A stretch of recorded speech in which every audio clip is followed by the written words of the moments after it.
Here's something I wanted to mention, something I saw last night. This is, or I should say was, Cecil the lion. Beautiful animal, 13 years old. He'd been wearing a GPS collar as part of an Oxford University research project. They've been tracking him for years, and during that time, Cecil became like a local favorite amongst the tourists and the guides. He was always around.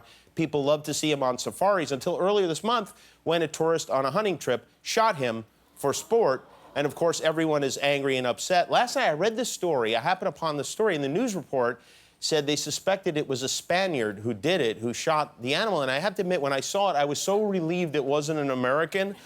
I really was. I was like, this is terrible, but thank God it wasn't one of us for once.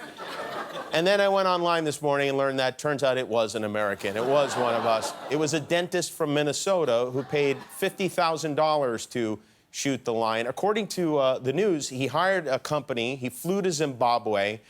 Two locals took him to the national park. They tied a dead animal to the back of a Jeep to lure the lion out of the park because it's illegal to shoot them in the park. They call it baiting. And once they got the lion out of the park, they put a spotlight on him, and then the dentist shot Cecil with a bow and arrow. But the arrow didn't kill the lion, so they tracked him, and 40 hours later shot him with a gun, skinned him, and took the head and left the body there. Now, unfortunately for them, the researchers at Oxford who were tracking Cecil were able to trace the signal and find the carcass, and the local authorities found the hunters who, they say they realized too late that they shot an animal with GPS. They tried to destroy the tracking collar, but failed to do that. So they know who it was. The American hunter, whose name is Walt Palmer, is currently in hiding. He closed his dental office in Bloomington, Minnesota, and he emailed a statement to the news saying, I had no idea that the lion I took was a known local favorite until the end of the hunt. Which, first of all, stop saying you took the animal. You take aspirin. You killed the lion. You didn't take it.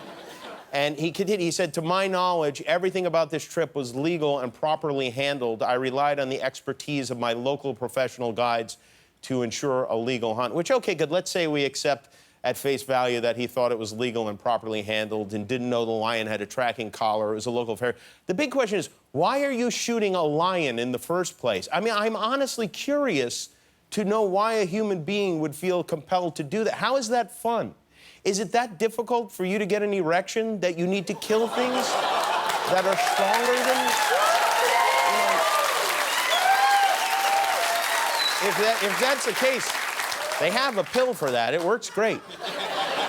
Just stay home and swallow it, and you save yourself a lifetime of being the most hated man in America who never advertised Jell-O pudding on television. And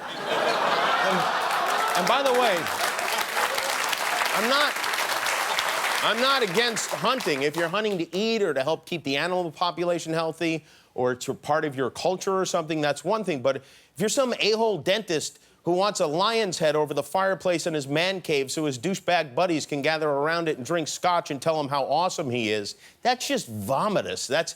And this guy must have quite a collection of animal heads because, well, here he is posing next to a bear he shot. In 2008, he was convicted of a felony for lying about where he killed a bear in Wisconsin. He got a year probation for that. This is another lion he killed in 2008. This is a leopard.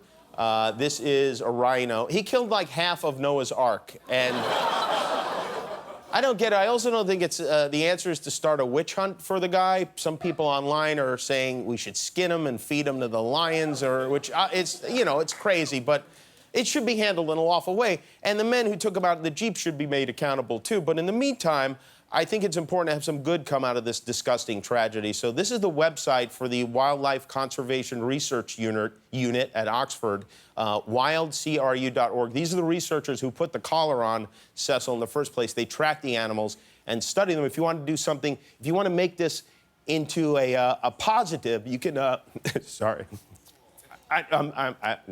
Okay, I'm good.